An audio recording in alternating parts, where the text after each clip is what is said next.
노무사 1차 시험? 그거 못 붙으면 바보 아니야?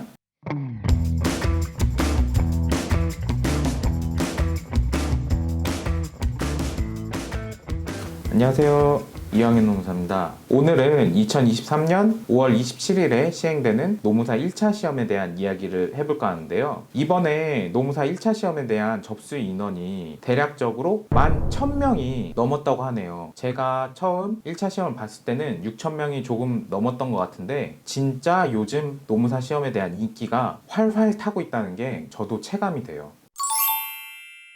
내년에 노무사 1차 시험이 개편이 된다고 하죠. 개편안이 나왔는데 개편안의 요지는 지금 과목별 25문제에서 40문제로 문항수가 늘어나고 쉬는 시간을 한 번 더 준다고 합니다. 이렇게 되면 그 지역적인 부분에서 출제가 될 수 있기 때문에 난이도가 전체적으로 올라간 효과가 날 수 있어요. 그래서 이게 바로 올해 1차 시험에 꼭 합격하셔야 되는 이유입니다.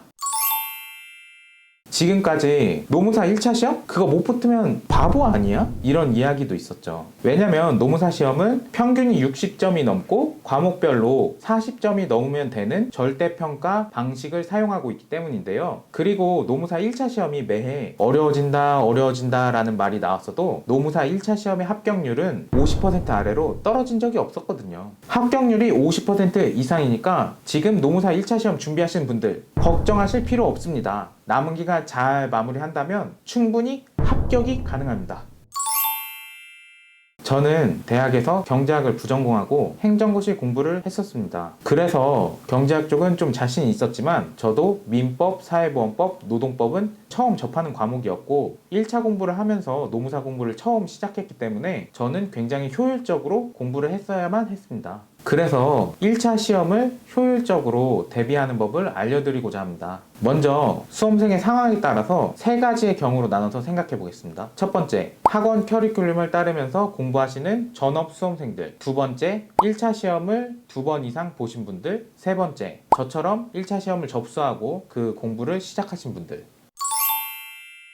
전업 수험생들이라면 작년 가을부터는 2차 공부를 하셨을 테고 민법 기본 강의 정도도 수강하신 상태일 텐데요. 2차 공부하기도 힘든데 1차까지 공부하시느냐, 특히 2차는 요즘 모의고사를 매번 쳐야 되니까 굉장히 바쁘고 힘든 시기일 텐데요. 그래서 중요도와 난이도에 따라서 시간 배분을 하는 것이 굉장히 중요합니다. 시간을 배분한다면 저는 민법의 4, 노동법의 3, 그리고 선택 과목의 2, 사회보험법의 1을 배분하겠습니다. 우선 민법이 가장 중요한데요. 왜냐면 민법은 저희가 처음 배우기도 하고 이해가 어렵다 보니까 잘못하면 과락이 나오기 때문이에요. 다음으로 노동법은 2차를 좀 공부하셨으면 공부하기가 좀 편하신 과목일 거예요. 그래서 평균 점수를 올리는 전략 과목으로 삼아야 됩니다. 하지만 1차 노동법은 2차 노동법과는 다르게 숫자를 좀 암기해야 되는 부분이 있어요. 1차 노동법에 나오는 숫자들을 외우기는 김에스더 선생님의 암기 도표라는 책을 추천드립니다.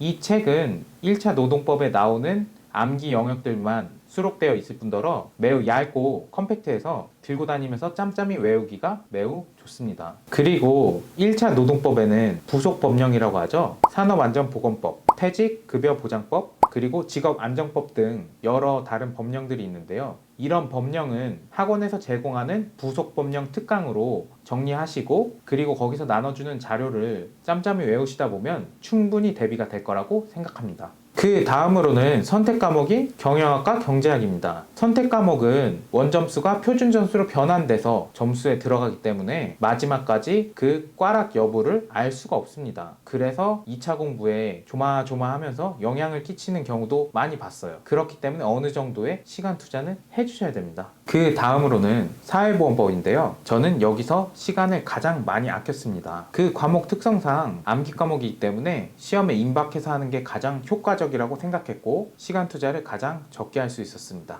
저는 사회보험법을 공부할 때 책 한 권으로 다 끝냈는데요. 그 책은 전시춘 선생님의 사회보험법 에센스입니다. 이 책은 개념 설명에는 몇 년도에 기출되었는지가 표시되어 있어서 강약 조절을 하기가 굉장히 편했고 그 다음 장에는 OX 문제가 있어서 암기하지 못한 개념을 바로바로 확인을 해볼 수 있었고 문제를 풀면서 가장 중요한 것은 틀린 문제를 표시해뒀다가 복습하면서 다시 확인해 보는 것입니다. 다음으로 사회보험법의 마지막 파트인 건강보험 건강보험과 국민연금, 저는 과감하게 공부 비중을 줄였습니다. 이 두 개의 파트에서는 총 합쳐서 4개 정도의 문제가 나오는데요. 양에 비해서 공부할 것이 많기 때문에 시간이 없으시면 과감하게 그 비중을 줄이셔서 공부하셔도 될 것 같습니다. 그렇게 하더라도 충분히 합격권 점수는 득점하실 수 있습니다. 그럼 두 번째 유형인 1차를 두 번째 이상 보시는 분들은 어떻게 해야 될까요? 저는 여기서 민법이 가장 중요하다고 생각합니다. 2년 전에 공부했던 민법이 생각이 나질 않거든요. 그래서 기본 강의 정도는 들어주시는 게 좋다고 생각합니다. 제가 아는 수험생 중에는 기출문제 정도만 풀고도 합격한 경우가 있었습니다. 하지만 이건 참고만 해주시고요. 따라 하시기에는 좀 위험할 것 같습니다. 나머지 공부 방법은 사람마다 차이가 있을 수 있으니까 자신만의 공부 방법을 믿고 시험 때까지 열심히 노력을 하신다면 합격하실 수 있을 겁니다. 그리고 세 번째 유형으로 노무사 시험을 접수하고 처음 공부를 시작하시는 분들, 이분들은 진짜 1차 공부만 하셔야 돼요. 시간이 별로 없으니까 최대한 밀도 있게 기본 강의도 듣고 기출문제도 모두 풀고 이렇게 열심히 하셔야 합격하실 수 있습니다.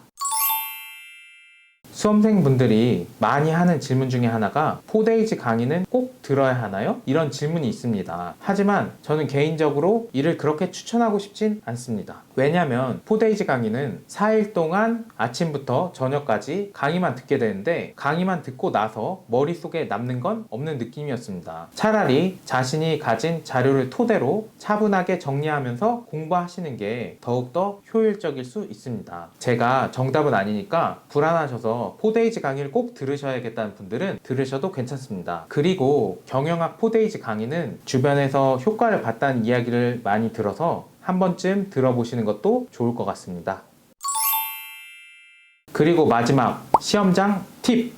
시험장에 책을 많이 가져가도 무겁기만 하고 다 볼 수도 없습니다. 그래서 저는 사회보험법 책 한 권만 가져갔습니다. 시험 직전까지 사회보험법을 공부하고 있다가 시험지를 받자마자 사회보험법 파트를 펴서 그 부분부터 풀기 시작했습니다. 꼭 과목 순서대로 문제를 풀 필요는 없으니까요. 그리고 나머지 과목들은 본인 페이스대로 시간 안배를 잘 해서 침착하게 풀어 나가시면 좋은 결과를 얻을 수 있을 겁니다.